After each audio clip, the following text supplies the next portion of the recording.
உம்மான்மாவோடும் இருப்பாராக. யோவான் எழுதிய தூய நற்செய்தியிலிருந்து வாசகம். ஆண்டவரே, மாட்சி உமக்கே. அதிகாரம் 15, இறை வார்த்தைகள் 12 17 முடிய. அக்காலத்தில் இயேசு தம் சீடரை நோக்கி கூறியது: நான் உங்களிடம் அன்பு கொண்டிருப்பது போல நீங்களும் ஒருவர் மற்றவரிடம் அன்பு கொண்டிருக்க வேண்டும் என்பதே என் கட்டளை. நம் நண்பர்களுக்காக உயிரை கொடுப்பதை விட சிறந்த அன்பு யாரிடமும் இல்லை. நான் கட்டளை இடுவதையெல்லாம் நீங்கள் செய்தால் நீங்கள் என் நண்பர்களாய் இருப்பீர்கள். இனி நான் உங்களை பணியாளர் என்று சொல்ல மாட்டேன், ஏனெனில் தம் தலைவர் செய்வது இன்னது என்று பணியாளருக்கு தெரியாது. உங்களை நான் நண்பர்கள் என்றேன், ஏனெனில் என் தந்தையிடமிருந்து நான் கேட்டவை அனைத்தையும் உங்களுக்கு அறிவித்தேன். நீங்கள் என்னை தேர்ந்து கொள்ளவில்லை, நான் தான் உங்களை தேர்ந்து கொண்டேன். நீங்கள் கனி தரவும் நீங்கள் தரும் கனி நிலைத்திருக்கவும் உங்களை ஏற்படுத்தினேன். ஆகவே நீங்கள் என் பெயரால் தந்தையிடம் கேட்பதெல்லாம் அவர் உங்களுக்கு கொடுப்பார். நீங்கள் ஒருவர் மற்றவரிடம் அன்பு கொள்ள வேண்டும் என்பதே என் கட்டளை.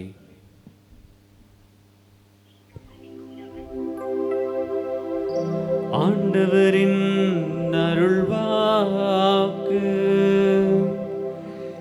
கிறிஸ்துவே உமக்கு புகழ்.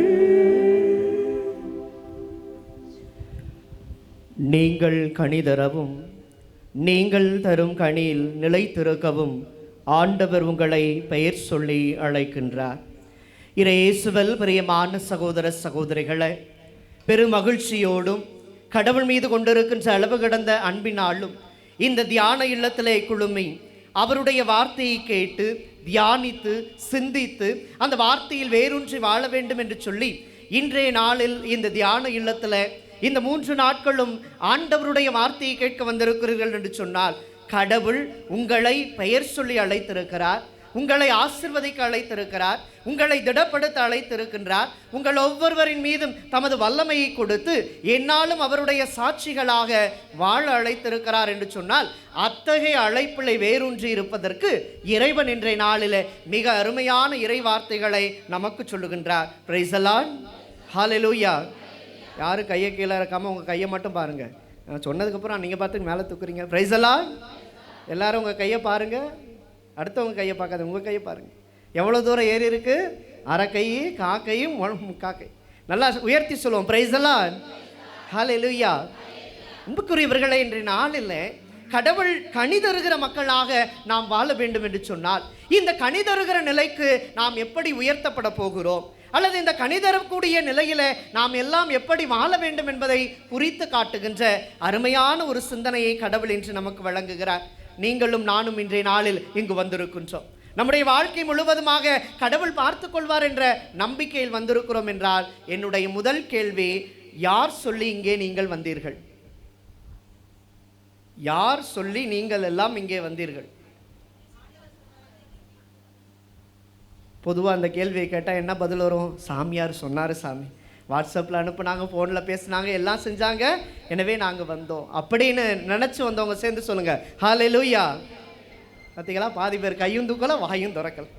பிரியமானவர்களை, நாம் யோசித்து பார்க்கிறோம். பல நேரங்களில் ஆலயங்களுக்கு வருகிற பொழுது, தியான மையங்களுக்கு வருகிற பொழுதெல்லாம் நாம் யார் சொல்லி வருகிறோம் என்பதில் ஆழ்ந்த சிந்தனை உள்ளவர்களாக இருக்கிறோம். ஆனால் ஆண்டவர் சொல்லி வருகிறோம் என்ற அந்த முழுமையான தேடலுக்குள் நம்மால் பயணிக்க முடியவில்லை. காரணம் என்ன தெரியுமா?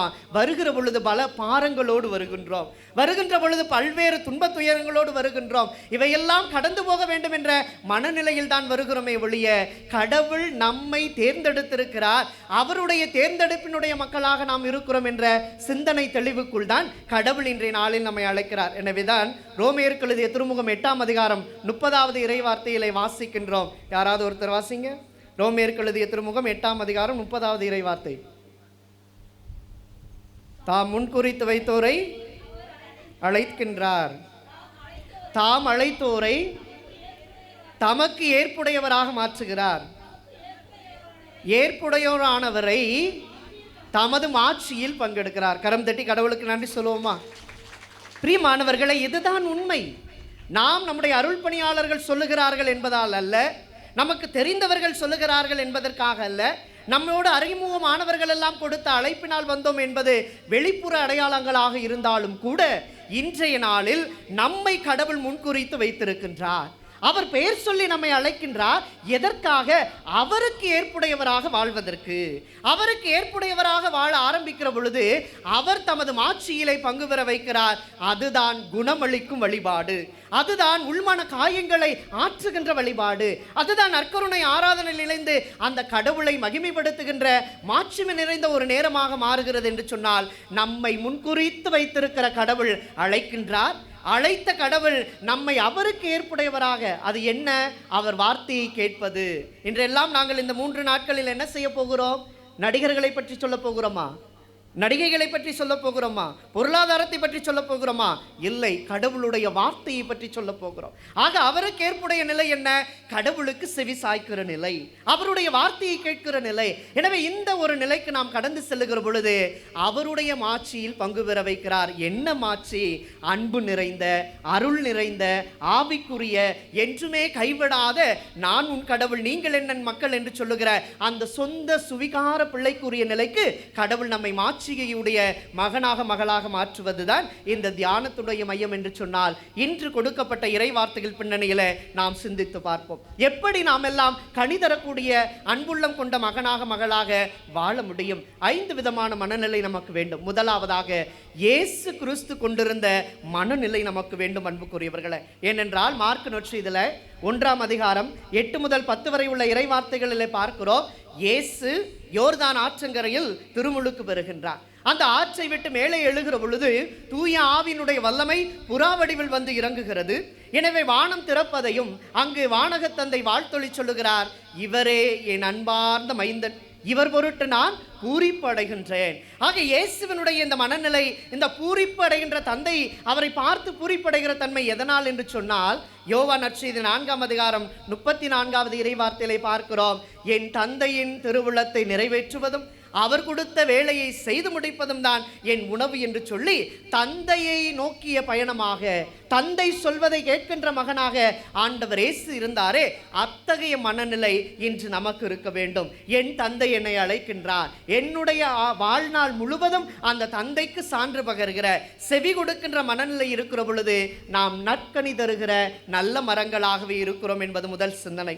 இரண்டாவதாக அன்னை மரியாவினுடைய மனநிலை நமக்கு வேண்டும். லூக்கா நற்செய்தியில 1ஆம் அதிகாரம் 26 முதல் 38 வரை நாம் பார்க்கிறோம். அன்னை மரியா என்ன செய்கின்றார்? தன்னை முழுவதுமாக கையளித்து கடவுளின் திருவுளத்தை நிறைவேற்றுகிறார். ஆக யாரெல்லாம் கடவுளுடைய திருவுளத்தை நிறைவேற்றுகிறாரோ அவர்கள் கனி தருகின்றவர்களாக, அன்புள்ளம் கொண்ட கனி தரும் மரங்களாக இருக்கின்றார்கள் பிள்ளைகளை. எனவேதான் அன்னை மரியாவை இன்றும் நாம் கொண்டாடுகிறோம். இந்த முன்னுரையில் கூட நம்முடைய அருள் தந்தை சொன்னது என்ன? என் ஆன்மா ஆண்டவரை ஏத்தி போற்றி பெருமைப்படுத்துகின்றது, என் மீட்பராம் கடவுளை நினைத்து எனது மனம் பேருவகை கொள்ளுகிறது என்று சொன்னார். அன்னை மரியா கடவுளின் திருவுளத்தை நிறைவேற்றியதால் தான் அவர் இன்றைய நாளிலே நமக்கு ஒரு சாட்சியாக நிற்கிறார். எனவே நாம் நம்முடைய வாழ்வில் சிந்தித்து பார்க்க வேண்டும். எரேமியா புத்தகம் 29ஆம் அதிகாரம் 11வது இறைவார்த்தையிலே நாம் பார்க்கிறோம். நமக்காக கடவுள் வைத்திருக்கிற திட்டம் கேடு விளைவிப்பதற்கான திட்டம் அல்ல, அது நல்வாழ்வின் திட்டம் அன்றோ என்று எரேமியா இறைவாக்கினர் சொல்வார். ஆக இரண்டாவது அன்னை மரியாவினுடைய மனநிலை நமக்கு இருக்கிற பொழுதெல்லாம், நான் கடவுளுடைய திருவுளத்தை நிறைவேற்றுகிற மகனாக மகளாக என்னால் வாழ முடியும். அப்படி வாழுகிற பொழுது நான் கனி தருகின்றவனாக இருக்கின்றேன். பிரியமானவர்களே, அருள் நிறைந்த மரியே ஜெபம் இருக்குல்ல, அதை சொல்லுங்க பார்ப்போம். அருள் நிறைந்த மரியே வாழ்க.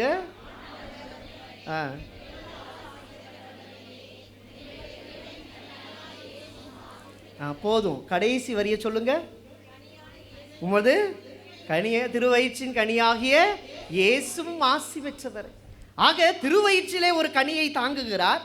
பழைய ஏற்பாட்டிலே அந்த சாத்தானுடைய சூழ்ச்சியின் வந்த கனியை அகற்றுவதற்கு தமது திருவயிற்றிலே ஒரு கனியை அவர் ஏந்துகிறார் என்றால், கனி தரக்கூடிய நல்ல தாயாக இருந்ததால் தான் அவருடைய திருவயிற்றிலே ஆண்டவர் என்ன செய்கிறார்? அந்த கனியை, ஆண்டவர் இயேசுவை சுமக்கக்கூடிய பேருபலனை கொடுக்கிறார் என்றால், அன்னை மரியாவை போல நாம் வாழ, அவருடைய மனநிலையில் வாழ இரண்டாவதாக அழைக்கப்படுகிறோம். மூன்றாவதாக அன்புக்குரியவர்களே, புனித பவுலடியாருடைய மனநிலை நம்முடைய வாழ்வில் இருக்க வேண்டும். ஏனென்றால் புனித பவுல் கலாத்தியருக்கு எழுதிய திருமுகம் 2:20 வாசிக்கிறோம், இனி வாழ்பவன் நான் அல்ல, கிறிஸ்துவே என்னுள் வாழுகின்றார். ஆக நாம் நல்ல கனி தர வேண்டும் என்று சொன்னால், அன்புள்ளம் கொண்ட கனிதரும் மரங்களாக நாம் இருக்க வேண்டும் என்று சொன்னால், என்னில் யாரும் வாழக்கூடாது, மாறாக என்னில் கிறிஸ்து வாழ வேண்டும். புனித பவுலடியார் அவர் தன்னுடைய நற்செய்தி பணியை தொடங்குவதற்கு முன்பாக எல்லாரையும் கொன்றளித்தார், எல்லாரையும் கைது செய்தார். யாரெல்லாம் கிறிஸ்துவை நெறியை ஏற்றார்களோ அத்தனை பேரையும் அழிக்க வேண்டும், ஒழிக்க வேண்டும் என்று கங்கணம் கட்டி கொண்டு அலைந்தார். ஆனால் எப்பொழுது தமஸ்கு போகிற வழியில தடுத்து ஆட்கொள்ளப்பட்டாரோ அன்றிலிருந்து தன்னுள் வாழ்வது கிறிஸ்துவே, தன்னுள் வாழுகிற கிறிஸ்துவுக்காக தன்னை இழப்பதுதான் தார்மீகமான கத்தோலிக்க கிறிஸ்தவ வாழ்வினுடைய சாட்சியம் என்று சொல்லி தன் வாழ்நாள் முழுவதையும் பவுலடியார் அங்கே அர்ப்பணிக்கிறார். ஆக மூன்றாவதாக என்னுள் கிறிஸ்து வாழுகிறார் என்ற மனநிலை நமக்கு வேண்டும். அன்புக்குரியவர்களே, நற்கருணையில யார் இருக்கிறார்? ஆண்டவர் இயேசு இருக்கிறார். அவர் எப்படி இருக்கிறாரு? ஒரு நாள் மறைக்கல்வி வகுப்புல இப்படிதான் ஒரு சாமியார் கேட்டார் பிள்ளைகளை பார்த்து, ஆண்டவர் இயேசு நற்கருணையில இருக்கிறாரா? ஆமா இருக்கிறாரு. அவர் எப்படி இருக்கிறாரு? எல்லாரும் அமைதியா இருந்தா ஒரு பொடுசு மட்டும் எந்திரிச்சோல, அவர் நல்லா தான் சாமியார் இருக்காரு, உடம்பெல்லாம் சரியில்லாம இல்லை அப்படின்னு பாருங்க. இதுதான் யதார்த்தமான மனநிலை. இயேசு நன்றாய் இருக்கிறார் என்பதுதான் நம்முடைய மனநிலை. ஆக நன்றாய் இருக்கிற ஆண்டவர் இயேசு கிறிஸ்து நம்ம எல்லாரையும் நன்றாய் மாற்றுவதற்கு, நலமாய் மாற்றுவதற்கு நம்முள் வந்து வாழுகிறார். பிரியமானவர்களே, யோவான் நற்செய்தி 6:51 பார்க்கிறோம், விண்ணகத்திலிருந்து இறங்கி வந்த வாழ்வு தரும் உணவு நானே, இந்த உணவை எவராவது உண்டால் அவர் என்றுமே வாழுகிறார் என்று நம்பிக்கையோடு நற்கருணை ஆண்டவரை ஏற்கிறோமே, அந்த கிறிஸ்து நம்மிலே வாழ அழைக்கப்படுகிறோம். எனவேதான் தன் வாழ்நாள் முழுவதும் கிறிஸ்து என்னுள் வாழுகிறார் என்று உணர்ந்த பவுலை போல நாம் மனநிலை கொண்டவர்களாக இருக்க வேண்டும். இதை நன்றாய் உணர்ந்தவர் யார் தெரியுமா? நம்முடைய திருத்தந்தை, முன்னாள் திருத்தந்தை பிரான்சிஸ் அவர்கள். எனவேதான் இளைஞர் ஆண்டை கொண்டாடுகிற பொழுது அவர் எழுதிய அந்த திருத்தூது மடலுடைய பெயர் என்னவென்றால், கிறிஸ்து வாழ்கிறார், நம்முள் வாழுகிறார், நமக்குள் வாழுகிறார், நம் குடும்பத்தில் வாழுகிறார், பிள்ளைகளிடத்தில் வாழுகிறார், நாம் வாழும் சமூகத்தில் அவர் வாழுகிறார் என்று அந்த கிறிஸ்து வாழுகின்ற மனநிலையை பவுலை போல நாம் பெற்றுக்கொள்ள வேண்டும். நான்காவது மனநிலை புனித பேதுருவினுடைய மனநிலை என்னவென்றால், இயேசுவை பேதுரு என்ன செய்தார்? காட்டி கொடுத்தார். அப்படியா? அதானே, யாராவது பிரசங்கம் வச்சுக்கிட்டே இருந்தா சொல்லு சாமி, நீ சொல்லு சாமி, யாரு பெத்த பிள்ளையே பேச. பிரியமானவர்களே, நாம் கவனத்தோடு நம்முடைய வார்த்தையை கேட்க வேண்டும். காட்டி கொடுத்தது யாரு? மறுதளித்தது யாரு? பேதுரு. பேதுரு மறுதளித்ததை அவர் மனம் நொந்து அழுவதின் வழியாக மன வருத்தப்படுகிறார். பிரியமானவர்களே, எனவேதான் யோவான் நற்செய்தி 21 நாம் பார்க்கின்றோம், ஆண்டவர் இயேசுவினுடைய உயிர்ப்பினுடைய சாட்சிகளாக தாம் திருத்தூதர்கள் அத்துணை பேரும் இருக்க வேண்டும் என்று சொல்லுகிற பொழுது பேதுருவை பார்த்த ஆண்டவர் இயேசு சொல்லுகிறார், சீமோனின் மகன் பேதுருவே, நீ என்னை அன்பு செய்கிறாயா என்று 3 முறை என்ன செய்கிறார்? ஆண்டவர் இயேசு பேதுருவிடத்திலே கேட்கிறார். முதல் முறை கேட்கிறார், ஆமாண்டவரே நான் அன்பு செய்கிறேன். 2ஆம் முறை கேட்கிறார், ஆமாண்டவரே அன்பு செய்கிறேன். 3ஆம் முறை கேட்கிற பொழுது பேதுரு என்ன பதில் சொல்லுகிறார்? ஆண்டவரே, உன் மீது எனக்கு அன்பு உண்டு என்று உமக்கு தெரியாதா? அப்போதுதான் இயேசு சொல்லுகிறார், என் ஆடுகளை பேணி வளர். பிரியமானவர்கள், இந்த மனநிலையை தான் ஆண்டவர் இயேசு நம்மிடத்தில் எதிர்பார்க்கிறார். நாம் தியானத்துக்கு வருகிறோம் என்பது உண்மை. ஆனால் தியானத்துக்கு வருகிற பொழுது நாம் எந்த மனநிலையோடு வருகிறோமோ அதே மனநிலையோடு வெளியே செல்லக்கூடாது. மனமாற்றத்தின் மனநிலையோடு, மன வருத்தம் மனமாற்றமாக மாறி மகிழ்வினுடைய மனநிலையில நாம் வெளியே செல்ல வேண்டும் என்பதுதான் கனி தருகின்ற நல்ல பிள்ளைகளாக வாழ்வதற்கான மனநிலை. கடைசியாக பர்னபாவின் மனநிலை என்று நமக்கு வேண்டும். பர்னபா இன்றைய முதல் வாசகத்தில் வருகிறார் அல்லவா? அவருடைய மனநிலை என்னவென்றால், கடவுளின் செயலை செய்வதற்கு, கடவுளின் கட்டளைகளை செய்வதற்கு நான் செல்லுகின்றேன் என்று நாம் எல்லாரும் அப்படித்தான் போக வேண்டும். கடவுள் என்னிடத்தில் என்ன எதிர்பார்க்கிறார்?